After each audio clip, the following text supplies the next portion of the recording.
Tonight, the trade war escalates. Canada hits back with billions in new counter-tariffs.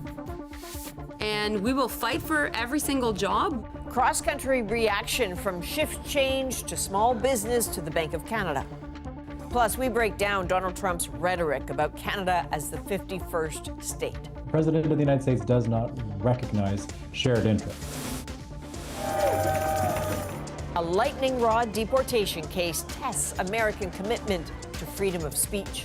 What the Trump administration is doing is unconstitutional, illegal. Ryan, the wedding. And from Olympic mountaintop to underworld kingpin, the FBI's most wanted Canadian. We believe he went back to drug trafficking and, in fact, built this prolific and ruthless organization. Tracing the trail of Ryan Wedding. From CBC News, this is The National with Chief Correspondent Adrian Arsenault. Thank you for joining us. We are starting with breaking news, details about when the Justin Trudeau era will end and the one led by Mark Carney will begin. A ceremony at Rideau Hall is set for this Friday at 11 a.m. Eastern. The Governor-General will swear in the current Prime Minister-designate and his cabinet. And Mark Carney will be Canada's next Prime Minister. Let's go to David Cochrane, the host of Power and Politics. David, what have you learned? Well, Adrian, what we know so far is that Mark Carney is planning for a much smaller and much leaner cabinet. There are 37 people in Justin Trudeau's cabinet, including the Prime Minister. What I'm told is Mark Carney is planning for somewhere between 15 and 20 ministers. The idea is a lean cabinet, acutely focused on the trade war with the United States and the economic challenges that present. So on that point, the key players on the Canada-US file, Dominic LeBlanc, Mélanie Joly, François-Philippe Champagne, they won't be dropped from cabinet. They likely won't change roles, or if they do, it would be a slight tweak, but still focus on the Trump administration. But a lot of ministers changing jobs or losing them entirely. And I'm told that over the last 48 hours or so, the Carney team has been working through a list telling people they're either staying, leaving, going, or getting a promotion. And this is going to be a challenge for Carney because until now, he's given Liberals nothing but hope. But now ministers are going to get demoted, political staff are going to lose their jobs, and this is all going to create some disappointment at a time when the Liberals need people for the upcoming election. Right, they do indeed. So, David, that transition timeline, do we have a sense of the election timeline? Yeah, it should happen very quickly because Parliament's set to return on March 24th, and as of this moment, I am told there is no plan to go back to the House of Commons unless there is a seismic global event that requires legislative action. Carney wants to quickly get his own mandate. He wants to sustain the momentum in the polls from these past weeks, and he doesn't want to give the opposition the platform in question period every day when he doesn't have a majority and he doesn't even have a seat. So, Adrian, that likely means another visit to Rideau Hall next week to ask the Governor-General to dissolve Parliament, and election timeline rules being what they are. We're looking at a federal election in late April or early May, likely April 28th or May 5th. All right, that's really helpful. David Cochrane, thank you. Thank you. Until Carney takes office, federal MPs are working the front line in the U.S. trade war, and tonight, that includes issuing nearly $30 billion in new retaliatory tariffs. 3 cabinet ministers confirmed the new levy, announcing, like those imposed by the U.S., the tariffs cover aluminum and steel, but they also include several consumer goods like computers and sports equipment. Ashley Burke now with more on which items are being targeted and the continued efforts to find a way to end this fight. Frustrated and fed up, ministers retaliating again in an escalating trade war with Donald Trump. It is an existential threat to our country, and we will fight for every single job. Canada launching its second round of counter-tariffs just hours after Trump hit Canadian steel and aluminum with 25% levies. The excuse for those tariffs shifts every day. The only constant in this unjustified and unjustifiable trade war seems to be President Trump's talks of annexing our country through economic coercion. To fight back, Canada now exerting more pressure. 25% reciprocal tariffs on an additional $29.8 billion of imports from the United States. Those Canadian counter-tariffs targeting U.S. aluminum, steel, and dozens of products, like American computers, smartphones, tools, jewelry, and sports equipment. We cannot let uncertainty become the new certainty in North America. Ministers also sending a message directly to Americans, urging them to push their elected officials to make Trump back down. This is going to increase the price of construction. This is going to increase the price of car. This is going to increase the price in the defense industry. It will put thousands of jobs at risk. All of this unfolding on the same day Canada's new Liberal leader met with workers at a steel plant. Mark Carney preparing to become Prime Minister and take over this economic fight. I'm ready to sit down with President Trump at the appropriate time under a position where there's respect for Canadian sovereignty, and we're working for a common approach. Already, Carney sat down with Ontario's Premier and posted a video online. Doug Ford later saying he thinks Carney will have a better relationship with Trump than Justin Trudeau. I think they're going to get along very well. They both come from the same financial sectors. How Mark Carney handles Donald Trump will be his first big test when he takes office on Friday. And Ashley, Doug Ford, as well as Canada's finance and industry ministers, are off to Washington tomorrow. What have you heard about that meeting so far? Well, Adrian, they're expected to sit down with the U.S. Secretary of Commerce, Howard Lutnick, and his team. The finance minister says the focus is on trying to get the U.S. to remove its tariffs. And if that doesn't happen, he's threatening to ramp up countermeasures in 3 weeks as the government struggles to put an end to all of this tariff turmoil. All right, not over yet. Ashley Burke in Ottawa. Without prompting, Donald Trump again shifted his attention to Canada today, mocking Ontario's attempt to tax energy exports. And as Katie Simpson shows us, his dismissiveness was followed by even more threats. Thank you very much. The U.S. president digging in, vowing to push ahead with his tariff agenda no matter what. The United States of America is going to take back a lot of what was stolen from it by other countries. These latest Trump tariffs welcomed by some in U.S. steel, hoping American products will gain a competitive advantage, adding a boost to the industry. Everyone downstream, to guys like me and all the processing centers, all the rolling mills, it's going to support U.S. jobs. But pushback abroad is growing. The European Union imposing dollar-for-dollar retaliatory tariffs, targeting a wide range of American goods, including alcohol and farm products. Tariffs are taxes. They are bad for business and worse for consumers. Donald Trump doesn't see it that way. As he prepares his next round of tariffs, starting April 2nd, he'll hit countries that have tariffs on U.S. goods or have policies he deems unfair. Canada's absolutely one of the worst. In a meeting with the Irish Prime Minister, Trump repeatedly attacked Canada, singling out Ontario Premier Doug Ford after his on-again, off-again energy surcharge. I said, this would be one in 1 hour. And they announced what we were going to do, and they withdrew their little threat. Less than 24 hours earlier, Trump had called Ford a gentleman. Now his allies are lashing out. You know, he thought he'd be sort of the big man and tackle Donald Trump, but you can't tackle Donald Trump. All of it sparking more Canada annexation threats. And as the president said, they should consider the amazing advantages of being the 51st state of the United States of America. From an economic standpoint, he says if they became the 51st state, we wouldn't have to worry about the border. On his way to Canada for a foreign ministers meeting, the U.S. Secretary of State was pressed on whether annexation would come up. It is not a meeting about how we're going to take over Canada. The Trump administration's threats about making Canada the 51st state are only intensifying, as it appears this trade war is about to get worse. Okay, we should talk about the next round of tariffs. Those are the ones that are starting April the 2nd, right?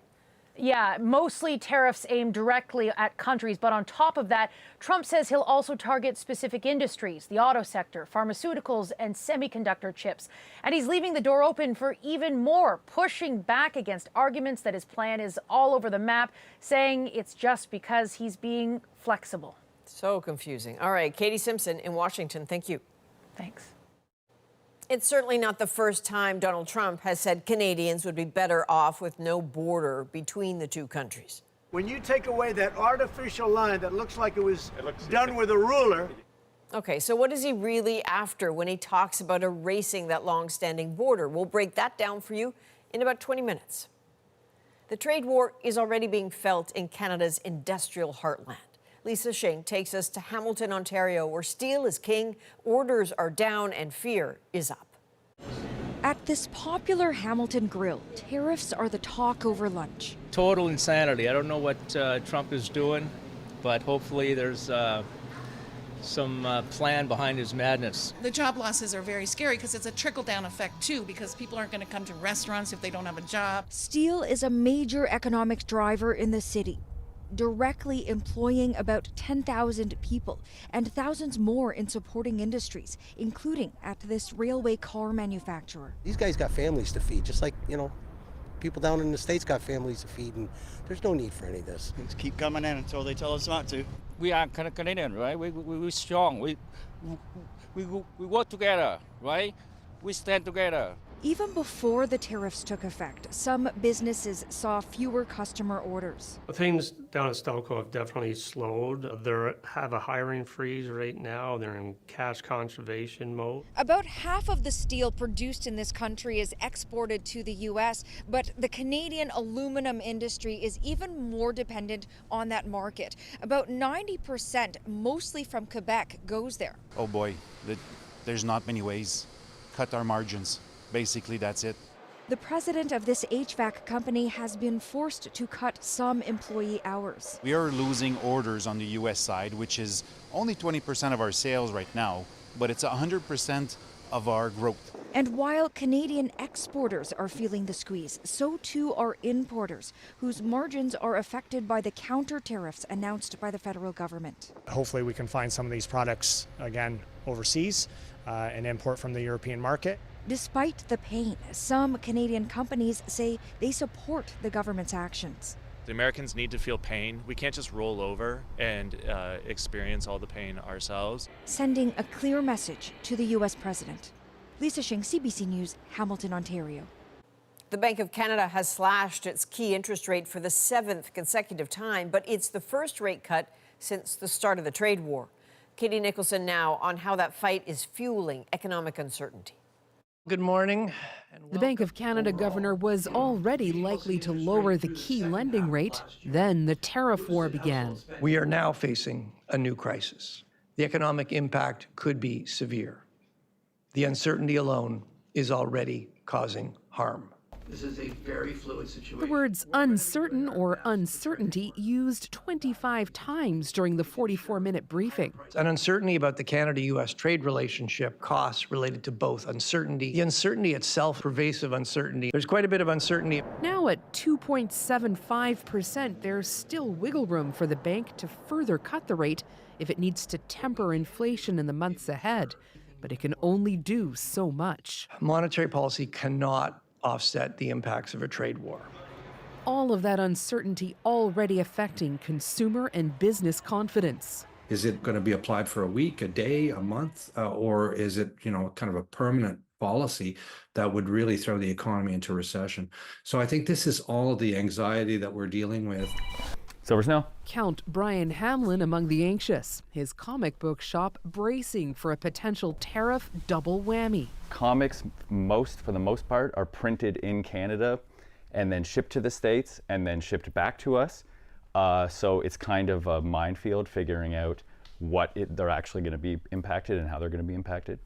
Much of his stock has to be ordered months ahead, and he has no idea if April's issues are going to arrive with surprise charges. If all of a sudden our bills are, our invoices are like 25 or 50% more, or I truly don't really know what we do in that scenario, but it's kind of, we just have to plow forward. And hope as Canadians tighten their purse strings, I just don't sleep very well.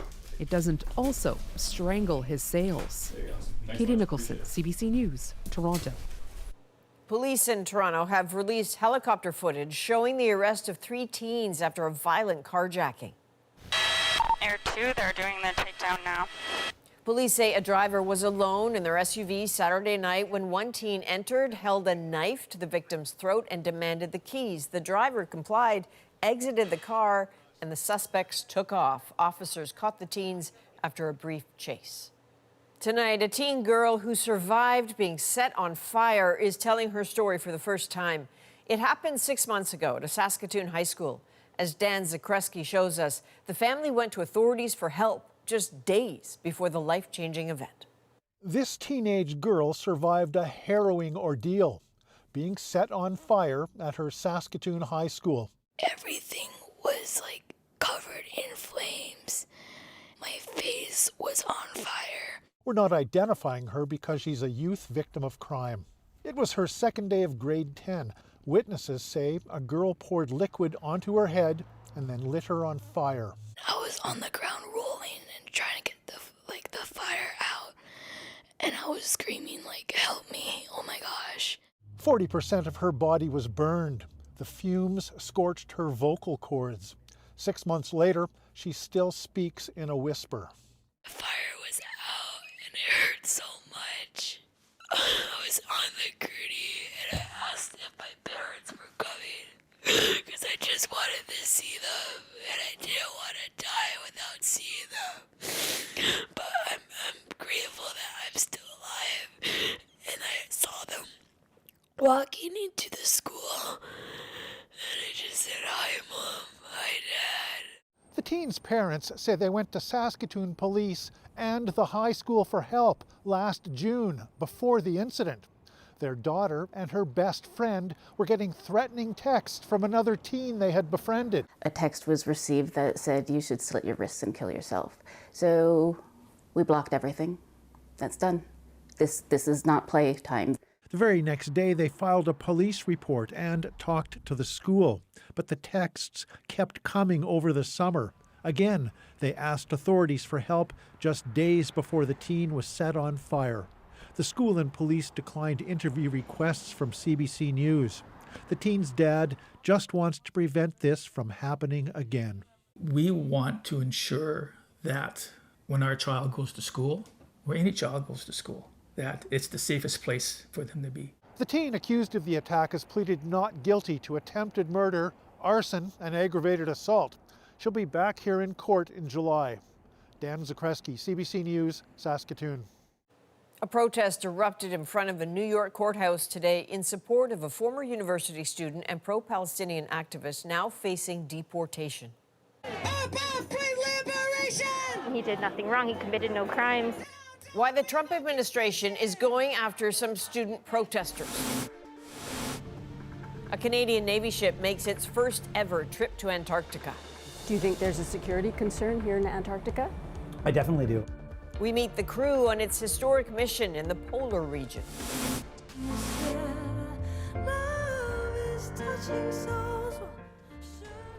And one man's video tribute to Canada. I felt compelled to do something. We're back in 2.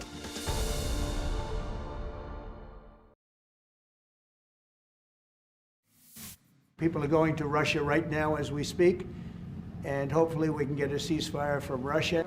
The Trump administration seems optimistic about getting Moscow to yes after talks this week led to a proposed 30-day ceasefire with Ukraine. We hope to have a positive answer from them. The ball is truly in their court. But so far, the Kremlin only says it wants more details. Overnight, bombing Ukrainian targets again, including in Volodymyr Zelensky's hometown. And while Russia continues its grinding invasion along the 1,200-kilometer front line in Ukraine on its own territory in Kursk region, seized by Kyiv last August, a renewed offensive has pushed Ukrainians back, taking the town of Sudzha. Ukraine's position in Kursk has been deteriorating for months. Seen touring the region, Vladimir Putin, in a show of confidence, as some analysts suggest the ceasefire talks work to his advantage. For the time being, Russia can sit back and wait. Everybody is saying the ball is in Putin's court. That also means that Russia has the initiative. As the losses mount, Ukraine's top commander said its forces will keep fighting in Kursk for as long as is needed. A former Columbia University student in the U.S. legally has been detained and could be deported for his involvement in pro-Palestinian campus protests. As Chris Reyes shows us, the case is raising concerns about the future of free speech in the U.S. For this crowd of protesters, Mahmoud Halil's story is a warning sign. The fact that there was no warrant for him, he did nothing wrong, he committed no crimes. I mean, this is just a clear example of how this administration is going to treat anybody who is speaking out against them. This is not a matter of... The pro-Palestinian activist is a U.S. permanent resident who organized protests at Columbia University last year. On Saturday, Khalil was arrested by immigration officers at his home in New York. Border czar Tom Homan says the deportation order is justified. When you go to a college campus, you incite protesting and locking down and taking over buildings and damaging property and handing out leaflets for Hamas, who is a terrorist organization. Khalil is currently being held in an ICE detention center in Louisiana after federal judges blocked his deportation order. Mr. Khalil is a lawful permanent resident. He was taken by U.S. government agents in retaliation, essentially for exercising his First Amendment rights, for speaking up in defense of Palestinians in Gaza and beyond, for being critical of the U.S. government and of the Israeli government. President Trump has threatened to deport more students involved in last year's pro-Palestinian protests, targeting those he called agitators. Are you personally concerned that this could happen to you? You know, I think like many organizers right now, there are reasons to be concerned, but we know that we actually have the force of the law on our side, because what the Trump administration is doing is unconstitutional, illegal. Khalil's lawyers say they've seen no evidence to prove the government's accusations that their client was spreading pro-Hamas propaganda. For now, a judge has extended the order to keep Khalil from getting deported. Chris Reyes, CBC News, New York. As Donald Trump threatens to annex Canada, he is also musing about moving the border. When you take away that artificial line that looks like it was done with a ruler. And with that, Donald Trump questions a little-known treaty. What I really don't understand is who told him about this. And a Canadian Olympic snowboarder lands on the FBI's most wanted list. Wedding went from being an elite athlete to an alleged drug kingpin and murderer to now a famous fugitive. We speak with the FBI agent who once confronted him. The National breaks down the stories shaping our world. Next.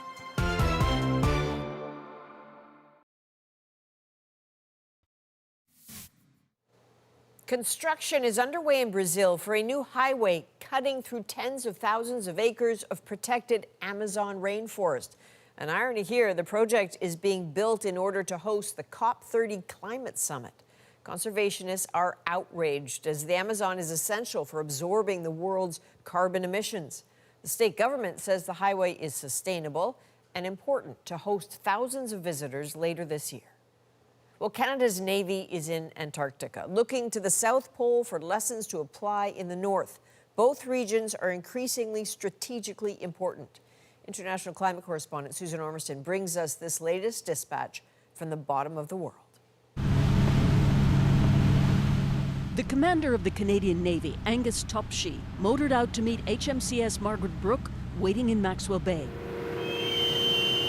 Greeted with Navy tradition and by the ship's captain, Terry Scher. So awesome to see you. Welcome to Antarctica. The Antarctic leg of this deployment is focused on climate science. Usually we do see at some point down in the depth here, the lines start to run straight up and down. The ship transformed into a research hub for scientists working night and day now to gather as much Antarctic data as they can with little time left. Was it really worth the expense and effort of this? My feeling right now from having talked to the scientists and seen the crew on board and the knowledge that we've gained, I think it is worthwhile. But Vice Admiral Topshee has a strategic goal for this mission. Antarctica doesn't want us here. The weather is hostile, the environment, the ground is hostile. Also, this is the monument of the Antarctic Treaty. Touring a nearby Chilean base, which includes Air Force support and a landing strip for all the international stations nearby. On one side, obscured, is a Russian base with its own Orthodox church. On the other, 2 kilometers away, is a Chinese one named the Great Wall. We can see what China and Russia have been doing in and around the Canadian North. I wonder what's going on in the South Pole, and we'll get the perspective and experience of the South American navies. Do you think there's a security concern here in Antarctica, as there is in the Arctic? I definitely do. I am concerned that the whole agreement that we would not militarize the Arctic, that we would not exploit the resources of the Antarctic, could change. And I don't think that's in our interest to allow that to change easily. From here, the Margaret Brook heads on, crossing the Antarctic Circle to the most southerly point of this expedition. Susan Ormiston, CBC News in Maxwell Bay, Antarctica. Now it's time to dig deeper into the stories shaping our world. How Canada's Ryan Wedding went from Olympic snowboarder to one of the FBI's most wanted. There is nowhere safe for Wedding to hide.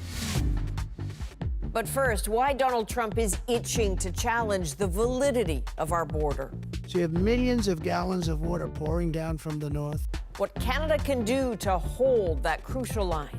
I think we have to think of it as you would any bully.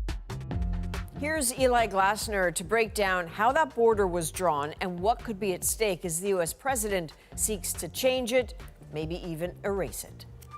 When you take away that artificial line that looks like it was done with a ruler, and that's what it was. Some guy sat there years ago and they said, rah. What I'd like to see, Canada become our 51st state. Our 51st state.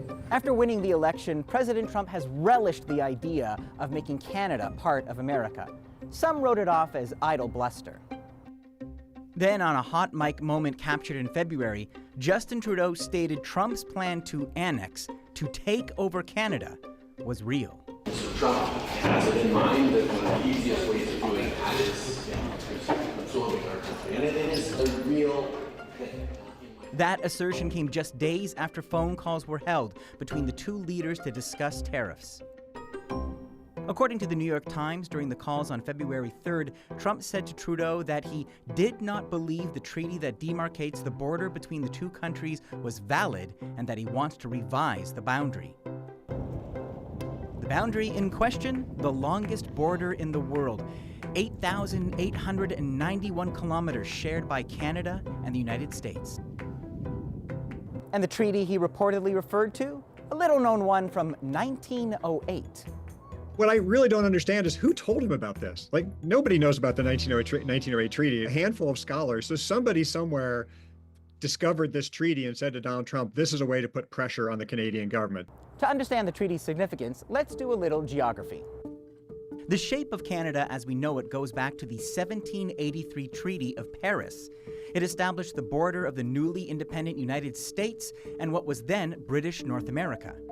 Eventually, the Dominion of Canada was created, and over the years, maps and treaties were updated, which brings us to 1908. So the 1908 agreement is a combination of appointing commissioners to actually study the border and figure out where it should be in a handful of remote places. So it was purely a matter of just making sure the border was clear to both sides so there would be no discrepancy that would cause a problem in later time. But Trump reportedly questioned the validity of the treaty, even though it didn't come with an escape clause. There's nothing in the treaty that would be at all controversial, and there's nothing in the treaty that says either country can pull out. Experts say treaties and decades of transnational cooperation won't deter Trump. We are now entering into a world in which the President of the United States does not recognize shared interests. And so we have to fundamentally recalibrate. We can't count on those treaties because the person who is on the other side of the table doesn't see that value anymore. And Trump's not just interested in redrawing borders. He's also reportedly talked about tearing up the agreement, which set out how the two countries share and manage the Great Lakes, setting off alarm bells in Ottawa. The question of accessing Canadian water for other purposes is a non-starter. If the Great Lakes region were a nation in and of itself, it would be the third richest nation, worth $6 trillion. Gail Kranzberg is a freshwater scientist and policy expert. Because of the quality of the water, that enables the economic prosperity of the region. So the notion of tearing up that agreement makes no sense. Beyond the Great Lakes, Trump's also mused about diverting water from British Columbia for drought-stricken California. So you have millions of gallons of water pouring down from the north with the snow caps in Canada and all pouring down. And they have essentially a very large faucet. We all know that Mr. Trump likes to say things that are quite shocking to gain concessions. But a concession about water from Canada going to the United States should be a non-starter. and it should be taken to international court. This has to be a political fight because using sound logic, using science doesn't make any difference. And as tariffs and threats escalate, the historic bond between Canada and the United States is breaking.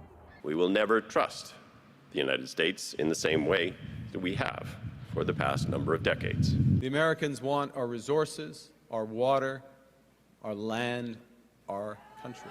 If they succeeded, they would destroy our way of life. Political scientists like Stuart Press say when Trump talks about making America great, he's often looking backwards to a time when America was expanding. It does give the sense of somebody staring at a risk board and looking at how they're going to plot their next move, and the way to win the game is by amassing more territory. Even though the game itself has changed, no country is playing risk in that way. You've described him as a bully. How does Canada confront a bully? You don't convince a bully to stop picking on you by doing what the bully asks. He says Ottawa needs to change its approach for a president who sees everything open to negotiation. Even if it violates long-standing social norms, even if it violates literal international treaties that have been around for more than a century. When a promise is made, he sees no obligation to stand by it unless somebody can force him to do so. No small task as Canadians confront a president willing to redraw the lines on the map to his own liking. Eli tells us that for 7 years now, Canada and the U.S. have been in formal talks to update the Columbia River Treaty on water sharing to alleviate flooding concerns in the Pacific Northwest. But those talks are suddenly on hold because of Trump's new border concerns. Now, his border fixation recently led Canada to spend millions more to patrol that border. The CBC's Eric Cito tracked down flight data to see what is actually being accomplished. We're tracking what's happening on the border. The government announced a $1.3 billion border security upgrade. And we're zeroing in on the most visible and heavily promoted part of this plan, these two Blackhawks, that cost over $5 million to lease. All that in response to Donald Trump's tariff threats. These investments are making a strong border even stronger. It all sounds good, but what's actually being done? There is a degree of border security theater here. The RCMP said at the outset, to protect operational integrity, it can't provide more specific information. So we decided to try to find out ourselves, logging every takeoff and landing that we could see over the first 6 weeks of their deployment. Here's what we found. This is Canada's border with the US, the longest undefended border in the world. Using flight tracking website ADSB Exchange, we can see since patrolling officially began on January 17th, nearly 70 flights, most with multiple stops on the way, often along the border. The two Blackhawks were deployed in Quebec, Manitoba, New Brunswick, Ontario, Alberta, and British Columbia. We know their ID because we can see this code in promotional videos. We have the full route for some of these Blackhawk flights. For example, this one in Quebec on January 18th. Here's what that looked like. You can see it flying along the border, making loops around points of interest, like the Blackpool border crossing in Quebec, kilometers from Roxham Road. For other flights, we can only see their takeoffs and landings. We excluded flights that weren't along the border or when there wasn't enough data. But that still lets us put together a rough picture of what's happening. So in Quebec, on this stretch of border here, we counted 23 flights since January 18th, usually lasting around 5 hours, mostly in the daytime. In Manitoba, flight tracking data is spottier, so we have less data, but we can basically see the same pattern. Same for BC. We also spotted deployments in New Brunswick, Ontario, and Alberta. So that's what we can see is happening. But we had another question. Is this actually doing anything? For weeks, we asked the RCMP about our findings. They wouldn't share specifics, only saying the Blackhawks give the force a rapid response capability. But we couldn't see that. Based on all the flights we tracked, the Blackhawks were in the air for hours at a time, almost daily, patrolling stretches of border. We also asked, have these Blackhawks been involved in any arrests or seizures over the past few weeks? Again, we didn't get any information. Until February 25th, they revealed that a Blackhawk was used in a border arrest 2 days earlier. It's the only time the Blackhawks have been used in this way in 6 weeks of near daily patrols. There is a degree of border security theater here. You know, we're putting up hardware into the skies, Black Hawk helicopters, we're promising 24/7 surveillance, and it is designed to appease the United States. To be clear, there's a lot happening at the border besides Black Hawks. The RCMP already has 6 border helicopters and surveillance planes. That's on top of surveillance towers and drones. I think if you had asked the RCMP or CBSA for their wish list, my guess is that the helicopters are not among the top 50 or so items that they would have put forward. While much of the criticism has been about what's been going from Canada to the US, new stats from the CBSA show it's a two-way problem. In the last 2 years, there's been a spike of drugs and guns flowing from the US into Canada. So that's the situation at the border so far. And because this issue isn't going away, we're going to keep tracking it. We are indeed. Now, more operations are expected as part of the $1.3 billion package to bolster border security. But those newly leased choppers, both of which are more than 40 years old, have become the most visible part of this plan and perhaps the flashiest. A Canadian Olympic snowboarder is on the lam, wanted for murder and drug trafficking. He's someone who needs to be brought to justice because this won't be the end. What we know about fugitive Ryan Wedding and his possible whereabouts next.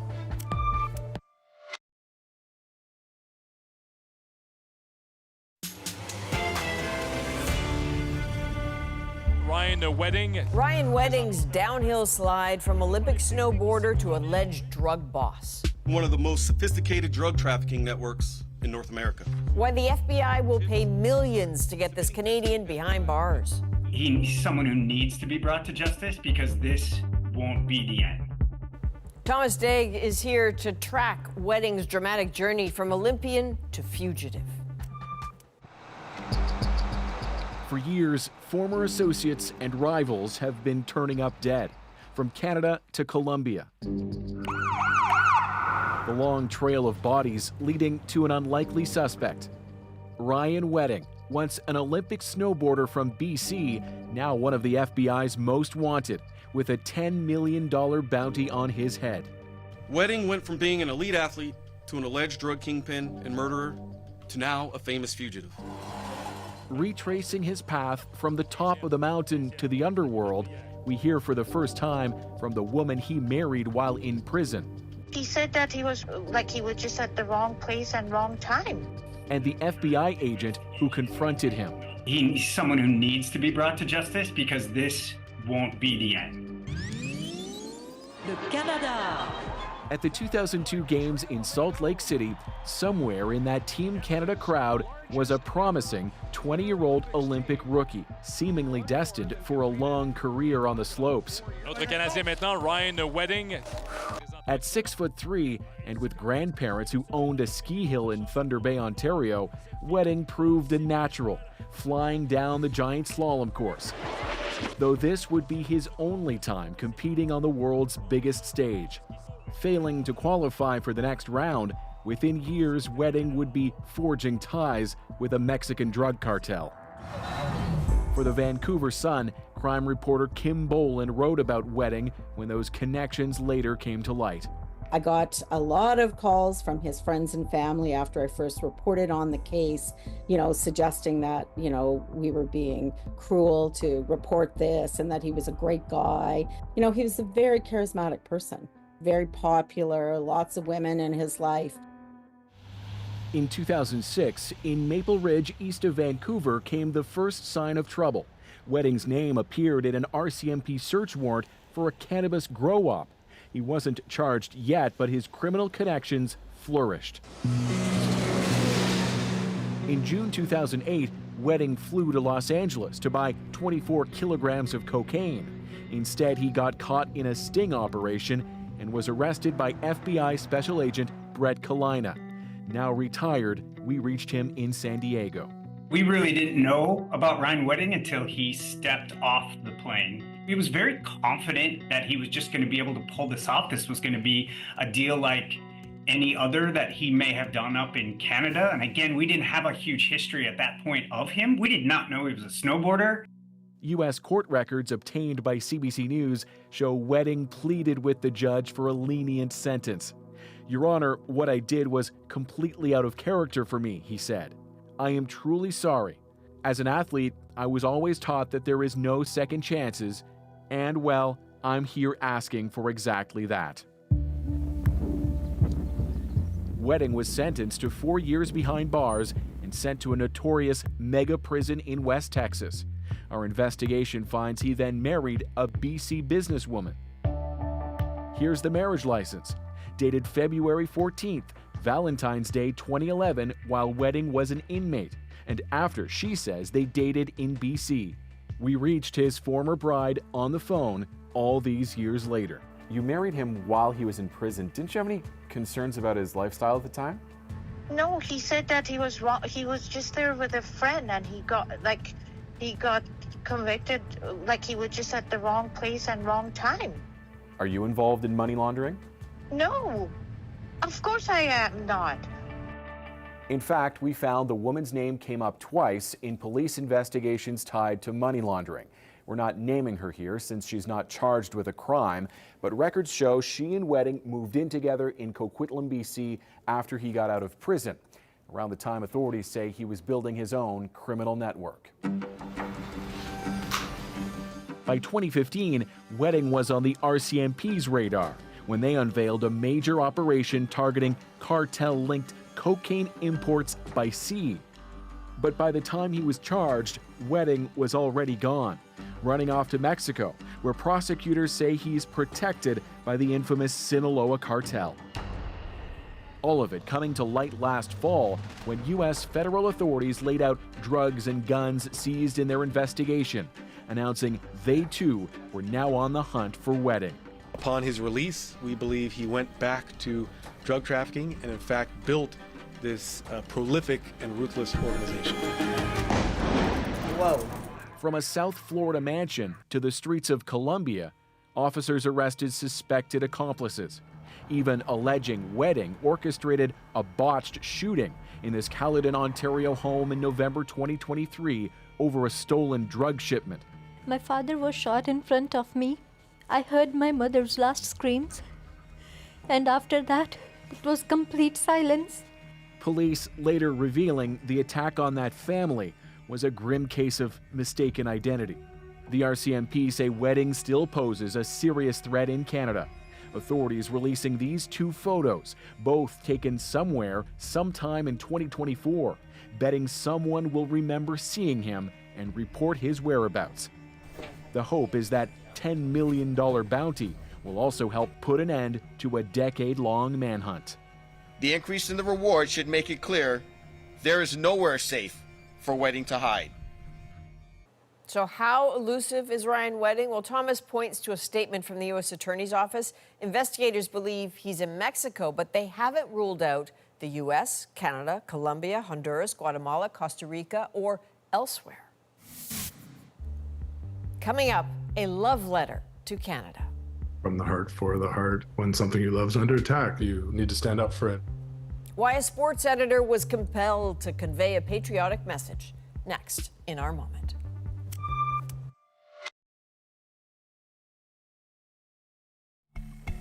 Dear Canada, you're looking at the closing shot of a video put together by Tim Thompson, who called it a love letter to the country. So full disclosure, Tim is a CBC Sports producer and editor, but this video is not for CBC. It was a passion project and his gift to Canadians. So tonight, Dear Canada is our moment. Don't forget where you come from. You're from the north. This is a country that I love dearly. There's a lot of beauty here and a lot of genius and a lot of wonderful, wonderful things. When all this stuff was going on with the tariffs and all this attack on this country of ours being treated like a real estate transaction, I don't know, I felt compelled to do something.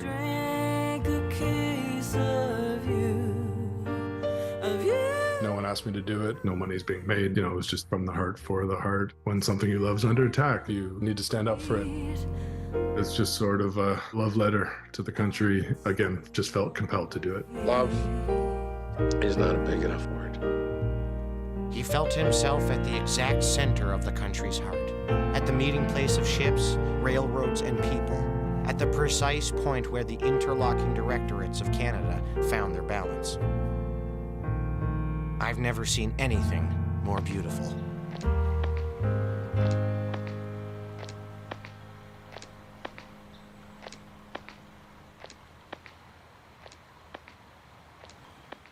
Tim, good job. You know, that is maybe the fourth time in about a week that we have featured something like this on The Moment, and that's because you keep reaching out to us, that this swell of pride and patriotism is like overflowing. So please keep sending them. From all of us at The National, thank you for being with us. You can watch anywhere, anytime on the free CBC News app and subscribe to The National's YouTube channel. I'm Adrienne Arsenault. Take care.